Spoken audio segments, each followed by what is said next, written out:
Hey, everybody, welcome back to another Women Unchained podcast. I have the pleasure of being with four lovely ladies today. They invited me to come on, so I figured I would introduce the podcast today. My name is David Hunter. I'll be your other host for today. We're just going to talk about some random crazy stuff going on in blockchain and crypto today. So, just to get started, you guys know Kelly and Sarah and Cath and our other lovely Sara out there as well. I don't know if you guys had a chance to catch the first podcast, but this one's kind of super excited. We're going to go off the cuff today. We're not going to use any predetermined talking topics or anything. So the first thing, as you guys know, in the crypto space, things have been going crazy and consolidating up and down. I think we're going to do that for a little longer throughout this cycle. There has been some exciting news going on around XRP and Ripple and the whole case with the SEC. We'll go into too much detail here, but it is definitely going to be some exciting times coming up in the near future for the entire crypto space. So we're super excited about that and some of the new technology that'll be coming out because now there's a precedent set now with the XRP case. So some of the things that we want to talk about today, especially on the Women Unchained podcast, is get some of the perspectives out there of what this means in the space, especially for women. So, Kelly, I'll start with you. What would you say um, really differentiates you guys from being in a space that has been historically um, really dominated by men, right? Because I know each one of you guys bring your own perspectives of crypto. As we know, Sara has her own company from the last podcast. Cath does super crazy stuff over there in Canada, and Kelly has her own business and there as well. Um, what would you say would be the number one thing that has been a barrier to entry for you in a man dominated space, historically, anyway?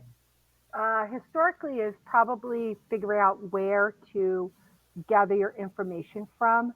And you go into chat rooms and everybody's calling you bro, and it feels a little uncomfortable. So I think that's the biggest. One of the biggest barriers is where to get information and not feel like it's just a bro dominated space. And You're definitely not wrong. It really seems like in today's era, at least historically speaking, and I'm glad to see a lot of the women. I'm really excited about the podcast that you guys are putting together because it almost seems like you're going into a locker room with a bunch of guys that are just sitting there talking about random stuff throughout the space. Sometimes not necessarily appropriate, especially in the Telegram space. That's why one of the things we were excited to do over at BlockStar is really create those differences within the rooms and everything, and really give women a voice in the space because I really do think that women in general bring a unique perspective. Historically speaking, again, women up until the 50s, 60s, even into the 70s were typically the homebodies that were the caretakers and everything, and men were usually out in the public eye and doing the work and everything. I'm really glad to see that a lot of that stuff, and there is no, it doesn't matter if you're male, female, or whatever in the blockchain industry in the space. And I think a lot of people bring different perspectives, especially from women. And I think there's a lot of women out there today, right, that are looking for an entry, but they just don't know what to do when they get there, right? Because if you were to come on and start talking about wallets and all that stuff, what does that even mean, right? When you start talking about blockchain, well, what does blockchain mean? So I know that you guys have discussed on the last podcast kind of how you guys got into crypto, but I'd be more interested in what happened your first month, right? The good, the bad, the indifferent, right? So I know you talked about some of the first projects that you got into, but in those projects, right? What were some of the things that you looked at when you went into that project? What was the reason that you chose that one project? This is going to be my first project to invest in. What made you that be the one deciding factor? This is the one I'm going to go to. And I'll start with you, Cath. Okay, so I think probably the first project that I bought was Bitcoin, Nice, Bitcoin and nice. Ethereum. And for me, coming into a male-dominated space was not an obstacle or a barrier at all. I work in information technology every day, which tends to be male dominated. So Sure. that doesn't scare me. And I guess I've always been lucky to work in organizations where women are treated well and respected and have a voice at the table. Um, and with the technology, I'm a digger and a researcher. So with the crypto, once I finally got a bit of interest to get in, I did just start with a little centralized exchange, and I started with the two big ones that everybody knows about. Right. Well, that brings up another point. From centralized exchanges to decentralized, how did you make the transition? Because as most of us know that have been in the space for any period of time, that's kind of the entry that a lot of people talk about is going on to like your Coinbases, your Binance, your KuCoins, and really your centralized part of it. What do you think was the biggest reason why you went from some of the centralized exchanges over to the decentralized? We'll call it the wild, wild west at the time, right? And still a big majority of it is, right? What do you think was that transition period for you? What made you move over? Well, that didn't take very long for me, because once I got interested in crypto, I really was hoping for a big windfall in a short period of time. And, it became pretty clear that anything that was on an exchange already had been around, and it wasn't like the launch kind of moonshot. So I went to Reddit, and it was just somebody that was soft shilling in a comment in Reddit another project that they were enthusiastic about. And so I looked into it, found their website, read their white paper, and it had a utility to me that sounded really, really promising. So I had to figure out how to get it. It was not a launch coin, but it was still quite early in its life. And so that's how I made the transition into DeFi. No, that's awesome. Really, from that perspective, I think the main reason that a lot of people get into the centralized exchanges is because it is, in my opinion, right, less riskier assets. Because you're absolutely correct; they have been around for a while, and there's a reason why they were chosen to be on that exchange. However, not that they're not going to go up in value over a longer period of time, but I think a lot of people hear all the success stories going into crypto and blockchain, how they made a 10x, a 20x, a 100x, and a lot of people feel like that they're not getting that same movement on a day-to-day basis on your centralized exchanges. Some of the negative impacts, though, right, of the centralized exchanges, and I'll jump over to you, Sarah G. Um, some of the negative impacts, and I think you've been privy to see some of this stuff, especially surrounding everything that happened with Celsius, and we seen it happen with FTX, about assets being not controlled by a single by the custodial of the person that should own the assets. It was all done through centralized exchanges, and a lot of people lost a lot of money, right? So I think from a woman's perspective and everything, it really sucks to work really, really hard and save up all of that money, right?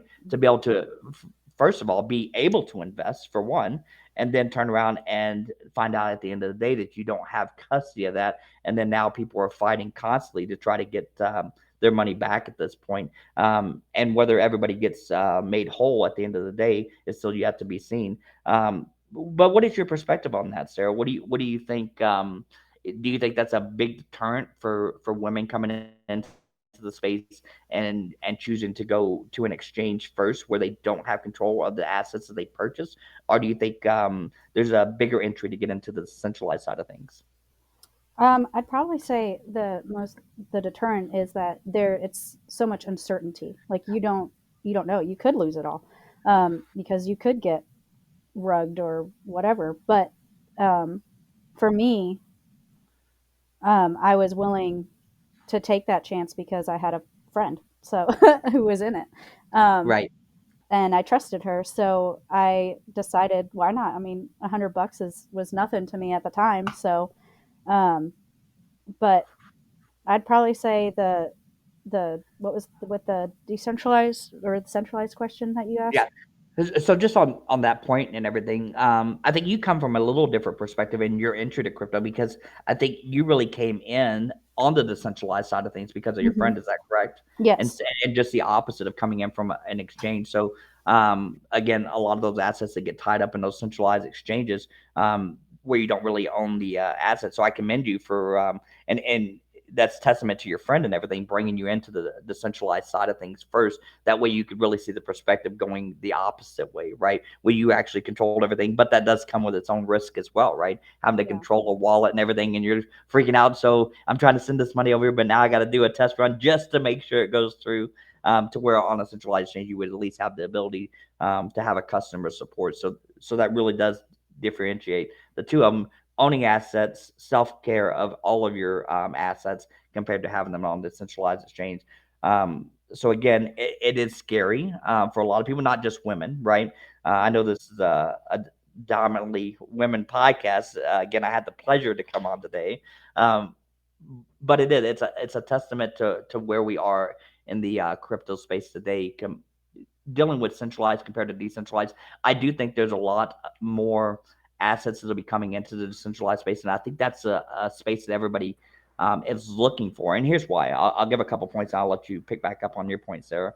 Um, Even in social media today, right? With privacy issues, data breaches, and losses.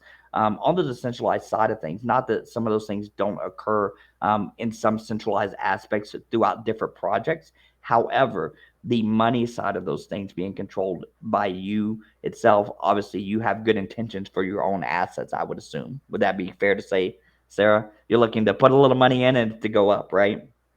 Absolutely. Absolutely. So again, I think you do come from a different perspective.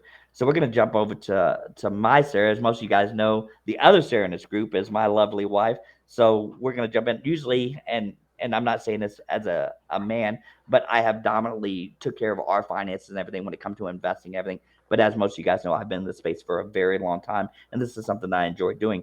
But she also brings a different perspective because a lot of the projects that she looks at, um, and really what motivates her is the visual aspects of things. What can I do with this? Not just can I hold an asset in my wallet, but what does it actually do, and what are some of the use cases that I can see myself using on a day-to-day basis, especially being a woman in a space that owns a business. And I know with Blockstar and everything, um, we have been able to offer a lot of those utilities that she uses in her everyday life, like the marketplace, being able to use the social media platform, and then also being able to go and look at some of the NFTs and stuff she has, and then associate them with different utilities throughout that ecosystem as well that she also owns as well. So, from a business perspective, Sarah, what do you think would be the best entry for a woman coming in that is a that has a business that is woman owned and be able to come in and use utilities and stuff, not just in Blockstar, but in general? What do you think is missing in the space from a utility that would make running your business easier? You have to ask me hard questions, huh? Um, Absolutely. I haven't had enough coffee for this.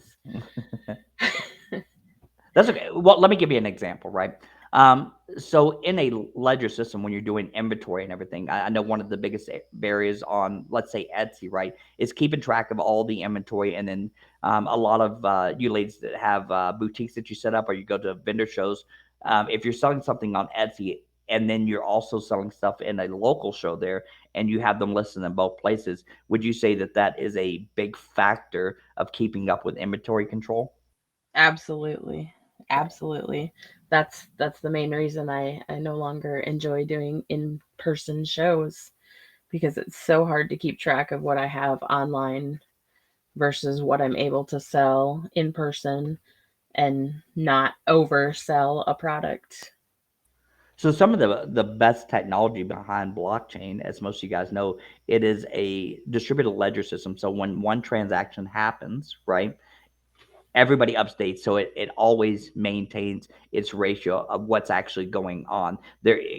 If for some reason you were to sell something on Etsy and then sell something in person, it wouldn't allow one or the other if it had already been sold, the same way the blockchain works, right? So when you come in and you do a transaction, you sell one, right? If it were to be sold on another one, it would, and it went into that block, it would kick one of them out because you can only have one, right? Because it would update on everybody else's ledger. So one of the big things for like inventory control would be, even for bigger businesses all the way down to the little guys, right, it would be a great use case for inventory control to be able to do it directly on blockchain. And then also think about the aspect of how many times we've seen fires and floods and national disasters that ruin all of your files and even digital. I've seen complete server rooms get completely knocked out and you lose all of that inventory control that you spent years developing, even the software and everything, the constant updates, everything. To be able to have all of your information, especially when it comes to products and inventories and transactions, if you ever need to go back and reconcile or to go back through any of that documentation, having it on blockchain, it would always be there. And again, you can have closed loop blockchains as well. But one of the things that we do over at BlockStar, and we're working on, I'm going to give you guys a little bit of insight. Some of the things is actually building out that retail section. So not only can you list on the BlockStar marketplace, right? And all that information is always going to be there, but it does make an entry onto the BlockStar chain as well. And then we'll be looking at stuff in the future to be one of the competitors for your Etsy's, your Shopify's, and all that. And I really think it will bridge the gap between having a centralized authority to where you can maintain and do it at a price point. Because as everybody knows that's ever done anything with Etsy, the fees that are associated with that are very expensive when you start looking at the listing price, and then you start looking at listing whenever you sell it, that you got to take a profit. Then you have all of your merchant accounts and stuff as well. I mean, everybody takes their fee. PayPal takes a fee. Your credit card company takes a fee. So being able to do some of that throughout the crypto space, yes, there's going to be a gas fee, but if you start looking at anywhere between 2.1 all the way up to, I've seen it as high as 4.7% on credit card transactions. Just from your perspective, Sarah, what do you think the biggest cost factor in your business would be? Do you think it would be the cost of doing business when it comes to all the merchant accounts and using other technology out there that I think we can all agree is an inferior product? Because how many times have we seen where sites go down for extended periods of time, 2 hours, 4 hours, 7 hours, and then you have no control over that. And now you have people that are looking to buy your product or service and they're not able to do that. Yeah, absolutely. A big portion of my cost when I sell online is all of those fees added up. I mean, I think on Etsy alone, I have to figure in like 5 different fees, and Sure. then you still, I mean, Etsy drives some traffic for you, but you still have to drive your own traffic as well.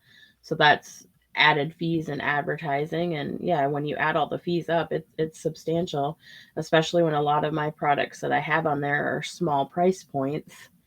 So they're not costing me a lot to make. A lot of the cost that I have to factor in is all of the advertising and the fees. Sure. And then I think, well, let me just ask you, do you think it would be fair to say that it would be the use case and the technology having one fee that you could sit there and bank on, right? And have a perspective, no matter if you're doing 5 products a month or if you're doing 10,000 products a month, the blockchain technology offers you the ability to scale your business very quickly compared to traditional sources. For example, Etsy, Shopify, and some of the bigger platforms out there, to where you get limited. And, then you run into the risks as well, right? Where anybody can just come onto a platform like Etsy and say, oh, well, this is copyright infringement. They copied whatever it was, right? And then Mm-hmm. you get that bad mark. Where in the blockchain space, it really differentiates where we're at, because it really takes out people's opinion and really put in facts, right? So not that there's not going to be copyright issues, right? But I can attest just from from your business, right, that a lot of people that are selling the exact same product, right, will come in and say, "Oh, well, I was doing this product first," and that's not necessarily the case. And then they just report it to Etsy, and then they just take down your entire listing, right? And you get so many marks and they just take you completely off there. I think that's in my opinion, an unethical way to run a business. And I think that's the beauty of blockchain, because it does offer a decentralized solution to not where those things still can't be taken down if it is a legitimate complaint, right? But I think it's a lot more than just somebody sending an email say, oh, well, it's a copyright issue, and then they just remove your product, because that really does take a big impact on your business. Would you agree with that? Yeah, absolutely. And a lot of times I'll get one of those things, and 3 days later, a week later, I get a new thing from Etsy saying, "Oh, we're sorry, we reactivated your listings because we checked into it and it's not copyrighted." So yeah, absolutely, like looking at the whole picture before you just act on it, and Right. looking at the facts and the proof. Which really brings up another point too. I know with a lot of companies, especially Etsy, and I hate to keep picking on them, but they really are the use case against what blockchain can change, right? But when you get onto Etsy, they force you as a star sell, whatever, they force you to do advertising with them. I can't think of any brick and mortar business or any business I've ever had in my past, right, where I was forced to do advertising with a company that I was using, but they literally force you to do advertising and then they take their fee out of that cut. I think that's an unethical way to do business, and I really do think blockchain technology changes that. But just to go back to our other Sarah here, the Sarah G, to pick back up on the point that we were talking about on the decentralized side of things and how she came in. I was going to let you go ahead and finish your point. I know I kind of went off on a tangent there, but I think those are very important points that we talk about, um, and especially for women, because I think women are really the dominant space when it comes to some of the smaller businesses and doing the boutiques and the shows like that and creating products, whether that be sewing or embroidery and all of those women driven ecosystem that really does have the ability to be changed by Blockstar and give them the ability. But I'll let you go ahead and finish your point there, Sarah.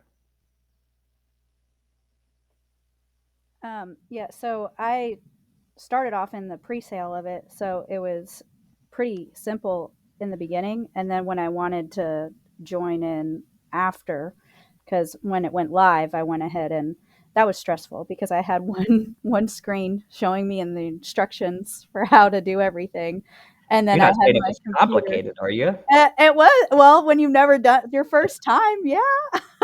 Right? Gotta make sure you do the right thing, because if you put that wrong number in that contract or letter, then oops, I think you're not everybody getting can that say they back. were a little nervous their first time, crypto or Well, not, right? yeah. And this is just one way to validate that, especially when you're talking about money. Yeah, oh yeah. So like I had one screen that had the directions, and then I had my other screen that I was doing everything on. So it made it really simple but still nerve-wracking.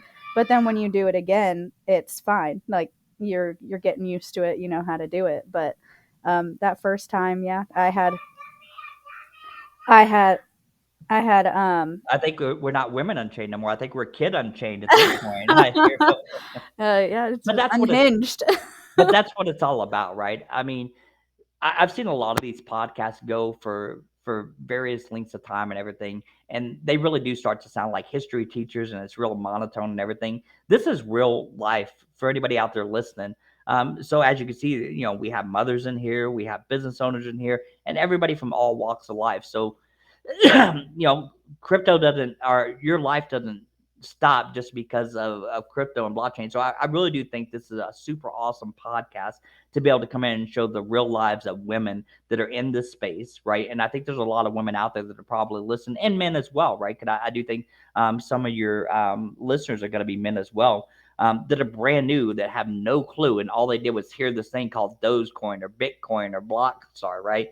And being able to see something that they can relate to, because everybody wants to be part of something and they hear all this the success stories, but I think a lot of what they don't hear, right, is some of the everyday things that go on, right? Because obviously, Kelly, I know with your business, you're super busy with your job, Kath, also, and the rest of you ladies as well. Obviously, with kids, and Sarah with her business, and it does. I just want people to understand there's a million things going on in everybody's life and everything, but there are better ways and easier instead of having to spend, and Kath, you can contest to this, hundreds and hundreds of hours of doing research and finding the place that you can find that is a trusted source of information to make that entry just a little bit easier, right? So one of the things that we've done over at Blockstar, we are putting together a complete knowledge base, and some of these ladies in here have been at the forefront of that, to give the ability to come into a space to where they can come in and get the information that is correct. They don't have to wonder, oh, is this just another scam? Can we hear about those all the time, right? So have a place they can come in and get trusted information, and to be able to engage in an ecosystem that will allow you the ability, if you're that small business owner looking for a place to list your products, or also to put out social media posts to advertise your products, and to also get into the decentralized side of things. That is probably the biggest takeaway that I could give to everybody is everybody has to start somewhere. We're just trying to give you a better place to start. But going back to the point of having the ability to find trusted information, and this goes to you, Cath, when you came into space and you were doing all of your research, and again, I think a big portion, and the reason everybody loves to listen to you, because you do put in the time and effort to go through and research everything to its full, so you have a full understanding before trying to explain or to create those knowledge bases. Did you find that there was a lot of misinformation out there or mixed opinions about a lot of that? Oh, for sure. There's lots of conflicting information and opinions. So, and I think we are positioning ourselves as a safe, reliable place to come for information. Certainly, the people in our community know that what BlockStar says it's going to do, it does.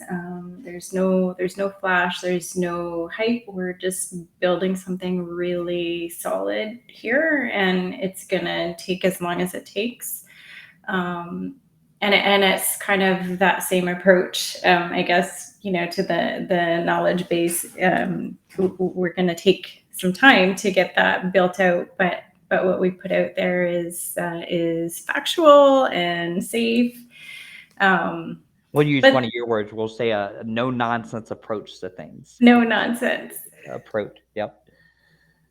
No, it's super exciting to see, like I said, women coming into the space and everything. Because, like I've said many times, even on this podcast, you guys, I really do think bring a unique perspective, and it's super nice. I know a lot of you guys don't know this, but sitting around and some of the team chats and everything related to Blockstar, and just listening to, because obviously, as a man in the space and everything, and I would venture to say I'm a fairly dominant voice, right? To come in and listen to some of his perspectives. Cath and I have said on some of the operations calls, and she would tell me, David, this is absolutely incorrect. 100% we should not be doing it this way. This is how we should do it. And we'll argue a little bit, but at the end of the day, I take a step back and I look at things at a bigger picture and from a different perspective. And there have been many times, I hate to even say it, I just go make the changes because she was absolutely 100% correct. So I do think there are other voices in this space, right? Women are men in general, that could bring unique perspectives from everyday real world life into the blockchain industry, that would make blockchain better as a whole for everybody. So some of the big things, just with this podcast, right? Being able to have, again, people from all different walks of life, from the ladies here, and then any guests that'll be coming on as well, are going to bring that unique perspective. Um, so Kelly, what do you think, or what would we say to the listeners out there that have never heard anything about crypto, blockchain, or they don't even know that blockchain and crypto are even related, or maybe they think they're just completely intertwined?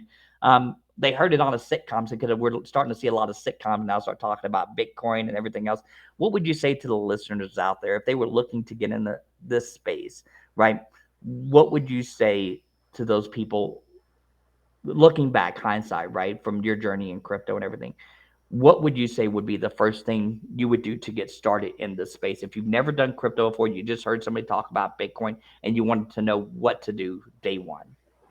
I definitely would start with research. Research is a big part of crypto. It's really complex, and there is a lot of information out there, but you need to start looking at places where there are trusted sources. I know that we're building the knowledge base at Blockstar, but Medium also generally has a lot of information that is useful, but you really need to verify everything you read. What do you mean, Well, Kelly? What do you mean? I can't just give $100 and be a millionaire tomorrow? Is that what you're telling me? yeah, no, that's not really the way it works. I Well, wish it was geez. the way it works, but it's Well, they not. talked about it on a sitcom. What do you mean I can't put $100 in and be a millionaire tomorrow? That Well, doesn't make and there's also other issues. It depends on where you're from, because I'm from New York, and Yep. getting into decentralized Great point. when you live in the state of New York is very difficult. It actually took me a very long time to figure out how to get my money. First of all, I kept all of my money on the centralized exchange until I got into a group chat in Telegram who said, you need to put that stuff in a wallet. You realize you don't own it unless it's in your own wallet. I had no idea. And then I had to learn how to take the money take the tokens and the coins I was taking off of my centralized exchange and start swapping it around to get into DeFi. So it actually is, for some areas, it's much, much more difficult than other areas. And you really do have to do your research, talk to people, find a group where um, in Telegram or wherever, Reddit, that you feel like people are listening to you and actually answering your questions and not just being like jerk offs saying stupid stuff.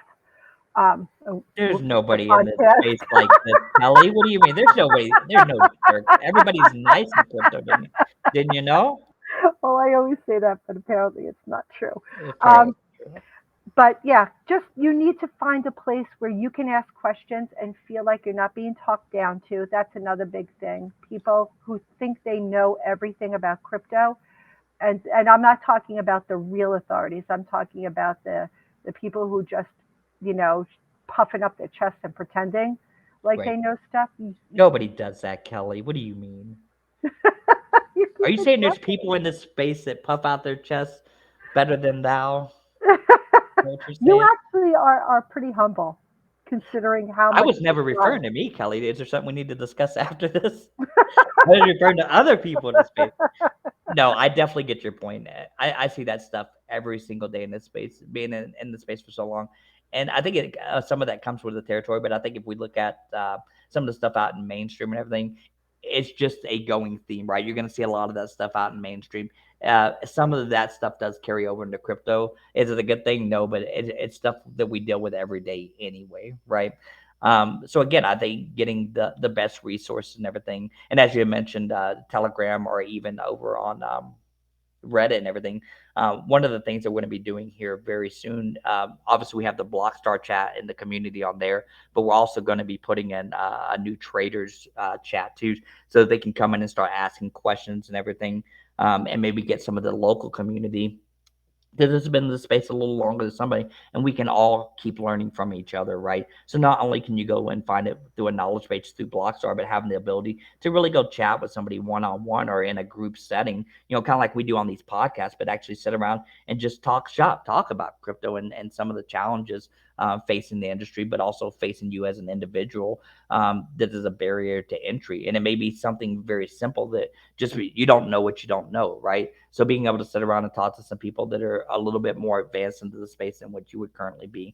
Um, for you, both Sarah's being, I would say, some of the newer people in the space, right? As far as coming in, what do you think has been? And we touched on some of this. What do you think has been really the biggest barrier for you guys? If you were starting from day one, never invested, and again, just like I asked, and you started and you heard about it on a sitcom, one of the biggest problems is knowing where to go to find that information. Um, what do you think would be the biggest challenge for any women or men out there that are listening, for their entry? Is it one of those scary processes where you're saying, "Oh, I'm just going to do a Google search and I'm going to search Bitcoin"? It doesn't really give you the information. I know my Sarah is, she's done a lot of research here lately, learning the space and everything. After all these years, it took a few pictures to get her involved into the crypto space, but I'm super excited about it because now I get to watch somebody go from being really a rookie, right, and watching her advance throughout the space, and that's a testament to where we are in crypto as well, because it used to be a negative conversation. Oh, you got that fake crypto money, that crypto stuff. And now a lot of that's starting to go mainstream. So what would you guys say between both Sarahs there, um, really would be the biggest barrier and learning curve for you guys, since you have been in the space for a short period of time? What is the biggest learning curve that you think you've learned in the space so far? For me, I mean, I guess I think like going back to the pretty pictures, the NFTs, learning like the rewards that go along with them and what the benefits are of having those pretty pictures, because at first they were just a pretty picture to me, and then I learned, oh, these pretty pictures can do things for me, and possibly have some long time rewards from said pretty pictures. Oh, you saying you can make money off of non-fungible tokens? Yeah. Apparently those pretty pictures can be worth something. And if It, you would have shown me those pretty pictures a couple years ago, I might not be a newbie in this space. That's true, but to be fair, NFTs are still fairly new technology, right? When we start looking at the crypto space as a whole and everything, NFTs are still fairly new, and I think they're going to have a huge place in this ecosystem. My sister and everything, being a big real estate guru down in Kansas City, Missouri, Oklahoma, that area and everything. One of the things, my last visit down there, we were talking about is how does it what use case would blockchain technology really change for the space when it comes to real estate, right? And some of the things that we had discussed, and everything, I'll just touch on a few of those points and get y'all's opinion on those, especially when it comes and relates to NFTs, and then we'll pick back up with Sarah and get her perspective as well. Um, but with NFTs, for a new home builder to come in and to so they start the development, they buy the property, start the development, and now you're starting to build these different homes, right?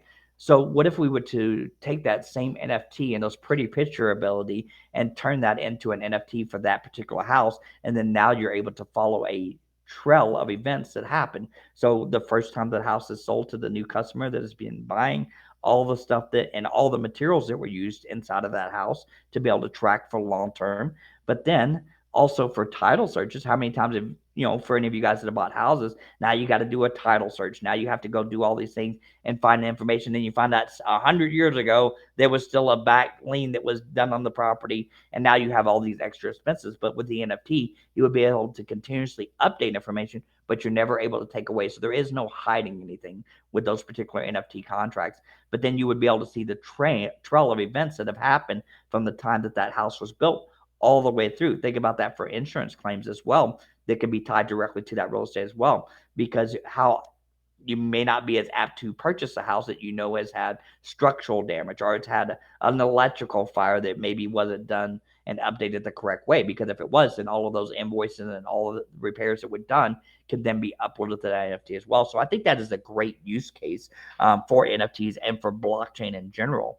Same thing that we see with cards in the same aspect, right? How many cars do you know that were down south and around that Gulf Coast that got all the flooding during hurricanes, and they get taken up north and then sold as brand new cars, but they do have the flood damage. So it's a great way to have trackable assets that you can track from the day of inception all the way through, right? Which brings up another point. At least in the States and everything, we have Social Security cards. How many people lose their Social Security card all the time, right? But everything is tied to their credit, and all that stuff is tied to your Social Security numbers. But having the ability from a government standpoint, now whether you're on board with the conspiracy theories or whatever it is, right? It is still a great way to track information, right? You wouldn't have to worry about people stealing your identity and stuff, because they would be able to use those NFTs to verify who you are when you're doing credit applications and everything. And it would just streamline the whole process, right? So what are your perspectives on using technology that is supposed to be blockchain and has been highly driven towards the crypto space, but actually driving it the opposite direction over into mainstream? What is y'all's perspective on that? And I'll let each one of you just go through and answer, whoever wants to start. All right, I can start. My sister-in-law is also a real estate agent, and they have been taking courses on NFTs because apparently they are going to start transitioning property. What the fuck is the word I'm looking for? For the Oh, MLS? no, what the fuck? All right, cancel this part. Somebody else go. I can't think No, of we're the leaving word. this in here. This is good shit. People are going to love this. The titles. They are Yeah, titles. they're right. They're learning how to use NFTs for the titles. Wow, I can't believe I couldn't think of that word. Um, so she actually called me up and she's like, "Okay, you're into crypto. What the heck is an NFT?" I just took a whole course on it and I have no idea what it's about. Isn't So that amazing? yeah, so Right. I went over some of the basics with her and I did send her some articles. But they are starting to have some real case use, and I think it's actually a really good jump in some of the industries. I don't think it's just real estate. I think cars, it could Absolutely. be have a really good use on, you know. So I personally think that having this stuff as NFTs as a paper trail, quote unquote, A digital is asset for yeah, sure. digital trail is a really good idea because then there's no hiding anything that's happened. You really said something and touched on something that I really want to drive home for people. You said that was it your sister or sister-in-law? My sister-in-law. Yeah, sister-in-law that just went through a big training course and still didn't understand kind of the whole broader spectrum of what an NFT was. Um, and I really do think there are a lot of people that are advocating and unfortunately in mainstream being what they would call the voice of reason or the training authorities on that haven't spent a day in the blockchain space, much less crypto. They really are two different things. Blockchain and crypto really are two different things. Crypto is the assets that can be attached to the blockchain, but blockchain and its technology really is different. So I think that's a great point to make where they're coming to people that are, relatively still new to the space comparative, right? I think you've been in the space for about 2 years. Would that be fair to say, Kelly? Sorry, yeah, just a little bit more than 2 years. Yeah. A little over 2 years, yeah. So I think that's important to see. So even when you're hearing these things at these conferences and you're going out and there's people in these industries that are again the gurus or whatever it is, but actually coming to somebody that's been in the space for a while are learning the space together, right? And going and seeking. I think that's another important point that it's very important to get out the correct information and the correct way to do things and what things really mean, right? Because again, you have to make it digestible where people can understand what you're trying to say. Because if I were to go out today in mainstream and start yelling non-fungible tokens, people would think I was crazy and lock me up, right? Not knowing that those stood for NFTs and what those actually mean when it relates to blockchain, right? And then also relates over to the crypto space. So I'll let you just pick up, Cath, as well and give your perspective. Sure. Yeah. I think blockchain technology is starting already to have a huge impact across many industries. I know the financial system, the banks, they're all trying to figure out how to make it work for them. Um, I work in the government sector, and so have been part of conversations discussing how blockchain technology can be used to support citizens. So from that perspective, even you could have different sort of sharing models where a citizen can be in control of what they are sharing with whatever government entity. Um, Government entities can see only what's relevant to them. Maybe they're going to share a little bit with one another with the citizens' permission to see those things that are relevant to whatever business that department serves. And it just I'm really excited to see where that goes over time, because right now in Canada where I am, you're pretty much like every government department is its own separate business, Right. and they don't know anything about your dealings with the other departments, or even who you are or what your address is or anything. It's all separate. Right. So something like that is really I think that's interesting. some really good insight, Kath. Especially when it goes back to what we were just talking about NFTs. And you said each department's so much different. There's no way to really combine those departments. They really are individual businesses. But having the ability with the blockchain technology to allow certain information through certain departments, but at the end of the day, have all that aggregated information into one. Again, get away from the conspiracy theories and stuff, and we just talk about it from the technology side of it, and to make things more efficient, right? It would Well, be for sure, and the citizen has control, and at any time can revoke access, right? So absolutely that's the really key point in it for me. And even I remember a really interesting discussion about, I can't quite remember if it happened in Australia or New Zealand, but there was some kind of a program that sent money out to citizens years and years ago, And then, a decade later, they came back and decided that a lot of people were ineligible for whatever benefits they had received in that program.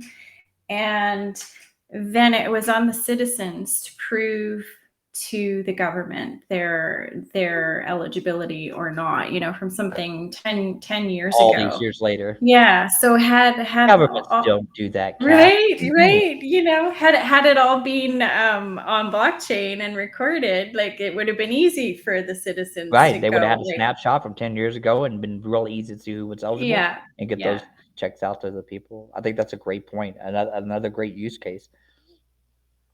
What about you, Sarah with a G? I'm gonna start calling you Sarah OG because you were original G before the my Sarah came in.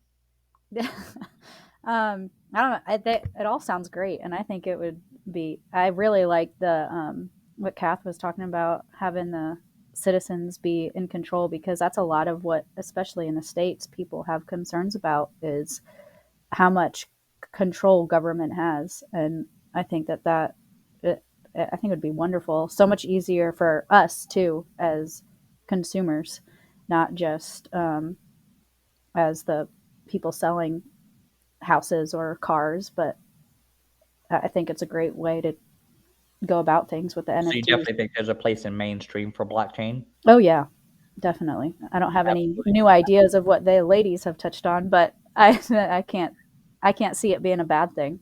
Well, that's the thing, right? And that's one of the reasons why you guys do this podcast, right? Is because we're trying to reach those individuals out there. Again, women are men. Um, that can find some of the stuff relatable and they can see how they can use it. And it's a broken down version of it so that people can see that how that they can use this in their real life, right? And the potential of what blockchain has to offer. Again, if you take away the crypto is just the assets we use in blockchain, but that the technology behind what's being built out there and what can really be introduced into mainstream has the potential to be able to change the world as we know it today, right? And to make things much more efficient, especially when we start talking about like ordering stuff. Currently, right now, if I was to be doing drilling and stuff around the world, let's say I was over in New Zealand, wanted to do some drilling. Now I got to go over to the UK. I got to order some pipe and everything. Now I got to wait for that to go through customs and everything, and then finally to get my pipe over to here. Now we're talking about, we're looking at maybe 5 to 6 months before I'm able to even start my drilling process, compared to if I were to have everything done through inventory control, everything can be shipped, everything through customs. They know exactly what's coming in, and all that stuff is recorded on blockchain properly. We're talking about weeks, right? Not months. How much more efficient does our economy become when we start doing everything that is through blockchain technology, right? And we think about this today as well, just from shipping in general, right? Just the shipping aspect of going from one country to the other, and even domestic shipping, right? How many times have you expected something on a Monday and then you get a message from thing, oh, it's going to be here Friday because somebody made a mistake here? If we take the human element out of business and transactional information that can all be automated through blockchain, how much more efficient do we become as a society and throughout the world? Right? It really does change the face of the way that we look at those things today. So, Sarah, I'm going to let you make the point as well, just like the other ladies did. Coming into the space, the being new to the space, and how does it have the potential to change even what you do with blockchain technology, and how can we really implement this in from your perspective? Okay, I really thought you were gonna go from that shipping into my love of Amazon, and I thought that's where you're gonna bring me back into this. See, I was going to be As nice today. As you guys know, my wife has a fond love for Amazon. the expected delivery on Friday and having to wait till Monday, I'm like, he's gonna bring up Amazon. We're talking about me next. And now I don't even remember what you did ask me, because that was all I was thinking about, is the fact that So you were just gonna. blockchain in general, how can this be incorporated into your life in mainstream? I'll just give you a short example that I know firsthand. Would again be the shipping and the inventory control and everything. But what do you think, just in a bigger perspective, right, or a more high level? What do you think would be a barrier for like wholesalers and stuff like that to manage all of their items and manage their inventory control? even like Amazon, everything, big fulfillment centers that are out there, right? And then trying to Mhm. correspond what's where and how many facilities you have. When you start talking about big business, right, and big facilities like that, being able to manage inventory across 100 different warehouses is almost impossible without doing it at the local level, unless you're all working off of the same technology in the same ledger system, right? Which is essentially what the blockchain is. So, what do you think would be a barrier, right, for the in your capacity in business and everything, that you think blockchain will help to fix or achieve a different goal or outcome? Okay. Well, I'm still really new with the blockchain and the specifics behind it, but as far as when you're going back to like the inventory and the shipping and all that, I just like what we were discussing earlier with like the selling and overselling and knowing what was where and how Sure. long it might take to get somewhere.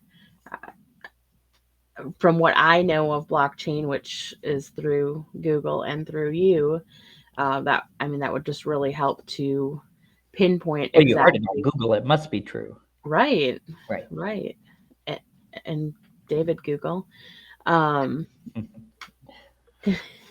but to pinpoint exactly what was where and how long it was going to take, like with my business, there are times where I need a supply and I need to know when I'm going to have it because I need to know how long it's going to take to get to me, and then how long it's going to take for me to turn that into the finished product to get to my customer so I can let them know how long before they will receive it. Absolutely. So being One able to pinpoint timelines. Absolutely. It makes it very, very tough when you have customers that are pre-ordering, especially when there's custom stuff to be had, right? How do you even set time frame? Just like Etsy, Shopify, you have to put in a shipping date. You're going to ship by this date. But if it's a custom order, and then you have to run around and find out where you're going to get your products from, where you're going to get whatever you're doing, right?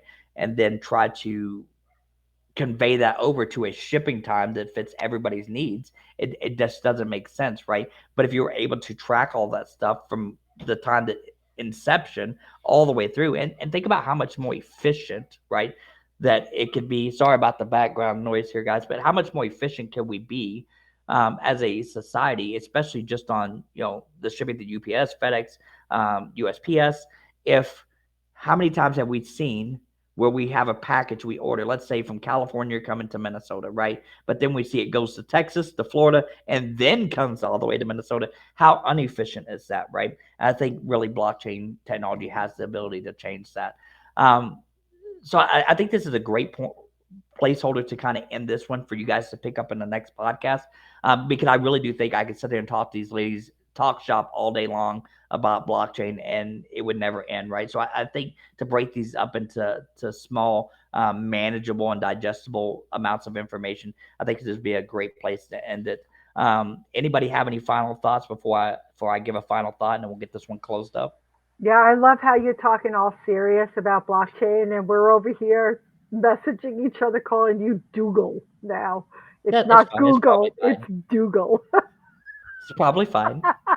So we're definitely got to keep that in there. As you guys know, the whole goal behind this podcast is right, that it's supposed to be really a casual conversation between friends and ladies, and other men. If they choose to bring any more on, they may not invite anybody. I may have ruined it for all the guys out there to be able to come on and be part of this podcast as a guest. But I do look forward to seeing what they do come up with in the future. So if you're a new listener out there, you're a woman that's wanting to come into a space, or again, even a man coming into the space, and you're looking to find a place where you can grow along with the creators of this content and be able to come into a space and learn alongside with some of the greatest minds, in my opinion. And I am fairly biased, but coming into the space that have been here for a year or two, that I think will give you guys a great perspective and learn all the way through, right? And again, I really do enjoy the different perspectives of an all women panel or all women host podcast to be able to bring in listeners out there that have been intimidated by a man dominated space, right? Not that women should ever be intimidated by any means, but it is intimidating, even for men coming into an all dominated space by men, because there's several different big personalities in this space, right? So I commend you guys for taking the time to put this podcast together. I'm looking forward to the future ones that are still yet to come, and super excited. And hopefully one day they'll invite me back. I do see Sarah wanted to make a final point there, so I'll give it to her. Yeah, I wanted to bring up the sitcom that you were talking about because there's a lot of sitcoms that I see that are pointing more towards the negative stuff of crypto or like the bad things that can happen. Sure. And though yes, that might be, that is not all crypto. So that is not every project that you're going to see, and to really make sure that you are doing your research and not just listening to a sitcom and be like, "Oh, well, nope, Absolutely. that's not for me." Like go and find out, and not don't just take it based off, because you never know what the hidden agenda behind the sitcom is. So, Right. Yeah, and just to pick up on that point and everything as we wrap up and everything, it is. Some things are the wild west when we start talking about crypto, but blockchain is not. Blockchain is one of the best technologies that I've seen, in my years in technology and doing crypto and being in the military and working through software and hardware. Blockchain technology really does have the ability, and you guys heard me say it earlier, to really change the landscape of the world the way that we do business, right? So that's a great point. And again, you may hear some of the negative stuff on the sitcom, and I think a lot of that is for the audience, for whether it be joking or whatever. But I think if we really take a really serious look of what the technology has to offer, I think there's going to be a lot of people that find out, and we see this all the time in sitcoms, right? That they say one thing, many years earlier, and then next thing you know, all they can do is talk about all the good aspects, everything. So sitcoms even have the ability to change their mind as well, because it's all about an entertainment value as well.